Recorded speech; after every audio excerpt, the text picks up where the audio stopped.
আসসালামু আলাইকুম। আজ সোমবার ৫ জুলাই ২০২১। আমন্ত্রণ জানাচ্ছি হোটেল মেমেন্টো প্রবাস টাইম বুলেটিনে। শুরুতেই জানাবো শিরোনাম। ওমান থেকে দেশে ফিরলে কোয়ারেন্টাইন করতে হবে ১৪ দিন। ওমানের মাস্কাটে বাড়ছে করোনায় মৃতের সংখ্যা। ওমানে আজও করোনায় ৩৩ জনের মৃত্যু, বাংলাদেশে আক্রান্ত এবং মৃতের নতুন রেকর্ড।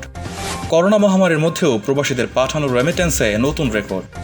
প্রবাসী কর্মীদের টিকার জন্য বিশেষ রেজিস্ট্রেশন কার্যক্রম উদ্বোধন। লাখ টাকা বেতনে বাংলাদেশ থেকে ইমাম নেবে কোরিয়া। দেখছিলেন শিরোনাম, এবার বিস্তারিত। মাত্র ৫,৫০০ টাকায় ৩ দিনের ফুল প্যাকেজ সহ হোটেল বুকিং দিতে সরাসরি যোগাযোগ করুন hotel memento, Uttara, Dhaka. Mobile 018625000300 অথবা 019168998814 এই নাম্বারে। ওমান থেকে দেশে ফিরলে কোয়ারেন্টাইন করতে হবে ১৪ দিন। এতদিন ওমান থেকে দেশে ফিরলে ৩ দিনের প্রাতিষ্ঠানিক কোয়ারেন্টাইন করতে হতো, কিন্তু এখন থেকে ওমান ফেরত প্রবাসীদের ১৪ দিনের প্রাতিষ্ঠানিক কোয়ারেন্টাইন করতে হবে। তবে ভ্যাকসিন নেওয়া থাকলে ১৪ দিন হোটেল কোয়ারেন্টাইন করার প্রয়োজন হবে না, তবে ১৪ দিন হোম কোয়ারেন্টাইনে থাকতে হবে। এক্ষেত্রে আগের নিয়মেই আগেভাগে হোটেল বুকিং দিয়ে দেশে আসতে হবে। দেশের এবং বিশ্ব করোনা পরিস্থিতি পর্যবেক্ষণ করে সোমবার বাংলাদেশ সিভিল এভিয়েশন কর্তৃপক্ষ এক বিজ্ঞপ্তিতে এই তথ্য জানায়। এই নির্দেশনার আলোকে মাস্কাট থেকে ঢাকায় ফ্লাইট পরিচালনার ক্ষেত্রে এরই মধ্যে ইউএস বাংলা এয়ারলাইন্স থেকেও নতুন বিজ্ঞপ্তি প্রকাশ করা হয়েছে।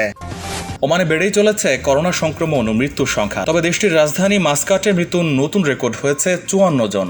করোনা পরিস্থিতি নিয়ে তারাসুদ অ্যাপ ও দেশটির স্বাস্থ্য মন্ত্রণালয়ের সর্বশেষ তথ্য অনুযায়ী দেখা গিয়েছে যে দেশটির বৌসার ওয়াল সিব অঞ্চলে গত ৩ দিনে প্রায় ২০ জন রোগী করোনায় মারা গিয়েছে। এটি ওমানে একটি নির্দিষ্ট এলাকায় সর্বোচ্চ মৃত্যু। ওমানের করোনা পরিস্থিতি নিয়ে স্বাস্থ্য মন্ত্রণালয়ের রোববারের প্রকাশিত তথ্য অনুযায়ী বৌসার ও সিব এলাকায় সর্বোচ্চ ২০ জন রোগীর মৃত্যু হয়েছে। এছাড়াও মাত্রায় মারা গেছেন ৬ জন, আল আমরাতে ৫ জন এবং কুরিয়াতে ২ জন মারা যাওয়ার ঘটনা রেকর্ড করা হয়েছে। এছাড়া উত্তর আল বাতিনা প্রদেশে এখন পর্যন্ত সবচেয়ে বেশি মৃত্যু হয়েছে ৪২ জন, যার মধ্যে সোহর এলাকায় ২০ জন, সাহামে ১০ জন, আল সুইকে ৫ জন, সিনাসে ৪ জন এবং আল খাবুরাতে ৩ জন মারা গেছে। মন্ত্রণালয় আরও জানিয়েছে দক্ষিণ আল বাতিনা প্রদেশে করোনায় মারা গেছে ১২ জন, যার মধ্যে বারকা অঞ্চলে ৫ জন, মাসনাহতে ৩ জন, রুস্তাকে ২ জন এবং নাখাল ও আল আওয়াবি এলাকায় ১ জন। এছাড়াও আল দাখিলিয়া প্রদেশে মারা গেছে ১২ জন, যার মধ্যে বাহলাহতে ৪ জন, সামাইলে ৩ জন, নিজওয়াতে ২ জন, আদম বিদবিদ এবং মানাহ অঞ্চলে ১ জন। দক্ষিণ আর শারকিয়া প্রদেশে করোনায় মারা গেছে ১১ জন। বুরাইমিতে ৫ জনের মৃত্যু রেকর্ড করা হয়েছে। মহামারী শুরু হওয়ার পর থেকে সবচেয়ে ঝুঁকিপূর্ণ সময় পার করছে ওমান। দেশটিতে ক্রমেই সর্বোচ্চ মৃত্যুর হার রেকর্ড করা হচ্ছে। ওমানের করোনা পরিসংখ্যান বিশ্লেষক ইব্রাহিম বিন আহমেদ আল মাইমানির প্রকাশিত তথ্য অনুসারে প্রতিদিন গড়ে ২৫ জনের মৃত্যু হচ্ছে করোনা সংক্রমণের কারণে। ওমান নিউজ এজেন্সি তাদের এক প্রতিবেদন উল্লেখ করেছে বর্তমানে ওমানে করোনা সংক্রমণের হার উদ্বেগজনক হারে বেড়েছে, যার ফলে দেশটির বিভিন্ন হাসপাতালে আইসিইউতে ভর্তি রোগীর সংখ্যা উল্লেখজনক হারে বেড়েছে, যা একটি দেশের জন্য বর্তমান অবস্থায় সবচেয়ে বিপজ্জনক। মহামারী করোনা ভাইরাসের তাণ্ডবে কাবু গোটা ওমান। যত দিন যাচ্ছে দেশটিতে ততই ভয়ঙ্কর হয়ে উঠছে এই ভাইরাস। ভারতীয় ধরন ব্যাপক তাণ্ডব চালাচ্ছে গোটা ওমানে। প্রতিদিন বেড়েই চলেছে মৃতের সংখ্যা, আক্রান্তের সংখ্যাও বাড়ছে উদ্বেগজনক হারে। হাসপাতালে ঠাঁই মিলছে না রোগীদের। আইসিইউ বেডের ধারণ ক্ষমতার কয়েক গুণ বেশি রোগী এখন দেশটিতে। মহামারী নিয়ন্ত্রণে হিমশিম খাচ্ছে দেশটির সরকার। সোমবার ওমান স্বাস্থ্য মন্ত্রণালয়ের দেওয়া তথ্য অনুসারে দেশটিতে আজ নতুন আক্রান্তের সংখ্যা ১,৫৭০ জন এবং মৃতের সংখ্যা ৩৩ জন। মন্ত্রণালয় প্রকাশিত তথ্য অনুসারে এখন পর্যন্ত দেশটিতে মোট আক্রান্তের সংখ্যা ২,৭৬,৭৩৬ জন। অপরদিকে মোট সুস্থতার সংখ্যা ২,৪৪,৭৮২ জন। নতুন ৩৩ জনের মৃত্যু সহ মোট মৃতের সংখ্যা ৩,৩১৬ জন। দেশটির হাসপাতালের গত ২৪ ঘন্টায় নতুন ভর্তি রোগীর সংখ্যা ১৬৪ জন এবং আইসিইউতে মোট ভর্তি রোগীর সংখ্যা ৫০৬ জন। বর্তমানে দেশটির সুস্থতা সূচক বেড়ে দাঁড়িয়েছে ৮৮.৫%। এখন পর্যন্ত দেশটির বিভিন্ন হাসপাতালে চিকিৎসাধীন অবস্থায় আছেন ১,৫৫৪ জন। ইতিমধ্যেই দেশটিতে ১০ লাখের অধিক মানুষকে করোনা ভ্যাকসিন প্রদান করা হয়েছে। আজ ওমান টিভিকে দেয়া সাক্ষাৎকারে দেশের স্বাস্থ্যমন্ত্রী আহমেদ আল সাইদি বলেন, ওমানে ইতিমধ্যে ১০,৯৬,৮৩৮ জন ব্যক্তিকে করোনা টিকা প্রদান করা হয়েছে। যারা এখনও টিকা গ্রহণ করেননি তাদেরকে দ্রুত ভ্যাকসিন নিতে অনুরোধ জানিয়েছে মন্ত্রণালয়। এদিকে বাংলাদেশেও মহামারী করোনা ভয়াবহ রূপ নিয়েছে। বেশ কয়েকটি জেলায় আইসিইউ অক্সিজেনের অভাবে রোগীর মৃত্যুর ঘটনা ঘটেছে। এ অবস্থায় ঢাকার হাসপাতালগুলোতে বাড়ছে আইসিইউ সংকট। জেলা ও বিভাগীয় হাসপাতালে চিকিৎসা না পেয়ে অনেকেই রোগী নিয়ে রাজধানীতে আসছেন। তাদের অধিকাংশই ছুটছেন সরকারি করোনা ডেডিকেটেড হাসপাতালে, স্বজনদের জন্য খুঁজছেন আইসিইউ। কিন্তু আইসিইউ খালি নেই ঢাকার বেশিরভাগ করোনা হাসপাতালে। স্বাস্থ্য অধিদপ্তরের সর্বশেষ তথ্য মতে আজ একদিনে করোনায় সর্বোচ্চ মৃত্যু ও শনাক্তেও রেকর্ড।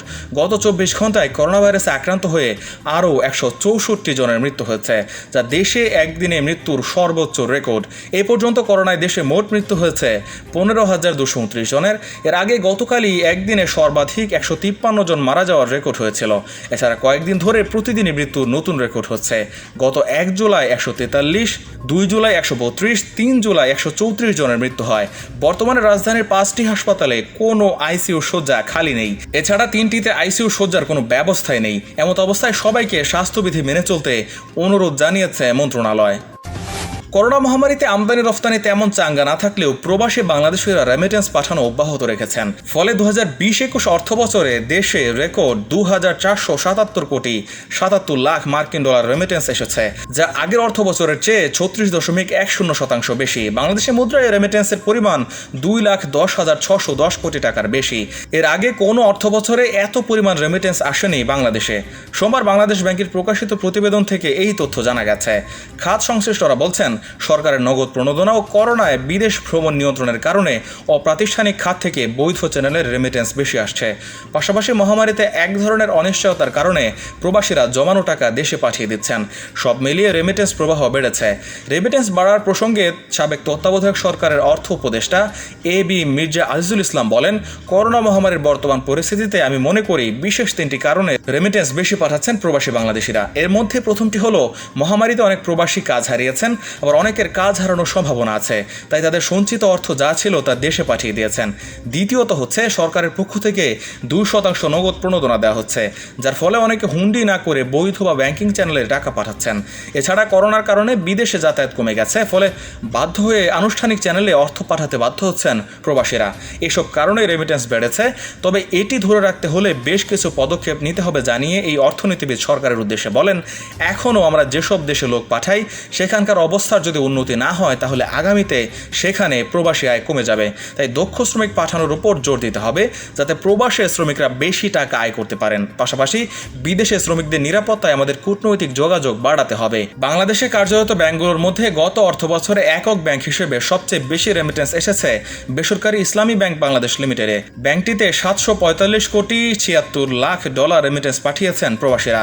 এরপরই দ্বিতীয় সর্বোচ্চ 282 কোটি 32 লাখ ডলার রেমিটেন্স এসেছে অগ্রণী ব্যাংকে। 249 কোটি ডলার রেমিটেন্স এনে তৃতীয় অবস্থানে আছে ডাচ বাংলা ব্যাংক। সোনালী ব্যাংকে এসেছে 153 কোটি ডলার রেমিটেন্স। প্রবাসী কর্মীদের করোনা ভ্যাকসিন দেওয়ার জন্য কাল থেকে বিশেষ রেজিস্ট্রেশন চালু হচ্ছে। সোমবার প্রবাসী কল্যাণ ও বৈদেশিক কর্মসংস্থান মন্ত্রী ইমরান আহমেদ এক ভার্চুয়াল কনফারেন্সের মাধ্যমে সুরক্ষা ও প্রবাসী অ্যাপের মাধ্যমে এই বিশেষ রেজিস্ট্রেশন কার্যক্রমের উদ্বোধন করেন। তিনি জানান, প্রাথমিক পর্যায়ে সৌদি আরব ও কুয়েতের প্রবাসী কর্মীরা বিশেষ অ্যাপের মাধ্যমে পাসপোর্ট ও প্রয়োজনীয় তথ্য উপাত্ত দিয়ে খুব সহজেই রেজিস্ট্রেশন সম্পন্ন করে নির্দিষ্ট 7টি কেন্দ্রে গিয়ে ফাইজারের টিকা নিতে পারবেন। পরে অন্যান্য দেশের প্রবাসী কর্মীদের টিকা দেওয়া হবে। মন্ত্রী আরও বলেন, প্রবাসী কর্মীদের সমস্যা সমাধানে 24 ঘন্টা তৎপর প্রবাসী কল্যাণ মন্ত্রণালয়। টিকা প্রদান নিয়ে যে জটিলতা তৈরি হয়েছে, আগামী 1 সপ্তাহের মধ্যে সেই সমস্যার সমাধান হবে বলে তিনি আশাবাদ ব্যক্ত করেন। এক প্রশ্নের জবাবে আইসিটি প্রতিমন্ত্রী জুনায়েদ আহমেদ পলক বলেন, প্রবাসীগামী যাত্রীদের পরিচয় সম্পর্কে নিশ্চিত হতে প্রবাসী কল্যাণ মন্ত্রণালয়ের বিএমইটির প্রবাসী অ্যাপে প্রি রেজিস্ট্রেশন করে তারপর সুরক্ষা অ্যাপের মাধ্যমে রেজিস্ট্রেশন করার নিয়ম করা হয়েছে। বিএমইটির মাধ্যমে রেজিস্ট্রেশন করলে দ্রুত টিকা নিয়ে বিদেশে যেতে পারবেন। স্বাস্থ্য অধিদপ্তরের মহাপরিচালক আবুল বাশার মোহাম্মদ খুরশিদ আলম বলেন, ফাইজারের টিকা ঢাকার বাইরে সংরক্ষণাগারে না থাকায় ঢাকায় 7টি কেন্দ্রে দেওয়ার ব্যবস্থা রাখা হয়েছে। বাংলাদেশ থেকে ইমাম নিয়োগ দেওয়া হবে দক্ষিণ কোরিয়ার একটি মসজিদে। এই জন্য নিয়োগের বিজ্ঞপ্তি প্রকাশ করা হয়েছে।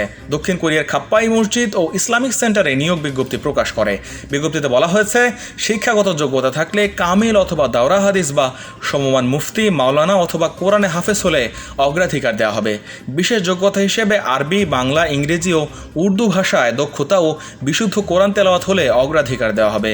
মাসিক বেতন প্রায় 1 লক্ষ টাকা ও মসজিদের পক্ষ থেকে বাসস্থানের ব্যবস্থা ব্যবস্থা করা হবে। পরবর্তীতে বেতন বৃদ্ধি করা হবে ধাপে ধাপে। আগ্রহী প্রার্থীগণকে জীবন বৃত্তান্ত সকল মূল সনদপত্রের স্ক্যান কপি সহ সভাপতি বরাবর CHYRofik@gmail.com এবং আব্দুর রহিম বল্লারপুর@gmail.com মেইলের মাধ্যমে পাঠাতে বলা হয়েছে। স্পেলিং হচ্ছে CHYRAFIQUE@gmail.com এবং ABDURRAHIMABLLARPUR@gmail.com এই মেইলের মাধ্যমে আবেদন করতে হবে।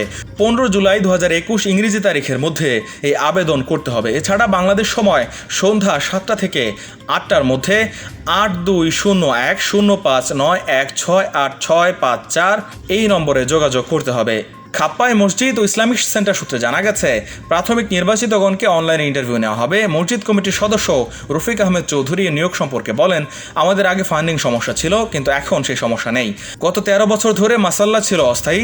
3 বছর আগে জমি ক্রয় করে এখানে আমরা স্থায়ী মসজিদ তৈরি করেছি। কোরিয়া মুসলিম ফেডারেশনের সাহায্য সহযোগিতা নিয়ে সম্পূর্ণ নিরপেক্ষভাবে যোগ্যতা সম্পন্ন ভালো একজন ইমাম নিয়োগ করার আশা প্রকাশ করেন তিনি।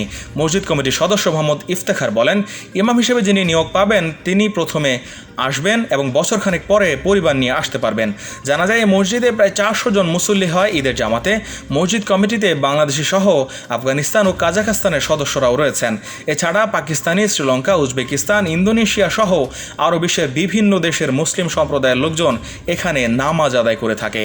এই ছিল হোটেল মেমেন্টো প্রবাস টাইম বুলেটিনের আজকের আয়োজনে। যে কোনো খবর পেতে ভিজিট করুন probastimes.net, সাবস্ক্রাইব করুন আমাদের ইউটিউব চ্যানেল, যুক্ত থাকুন ফেসবুক পেজে।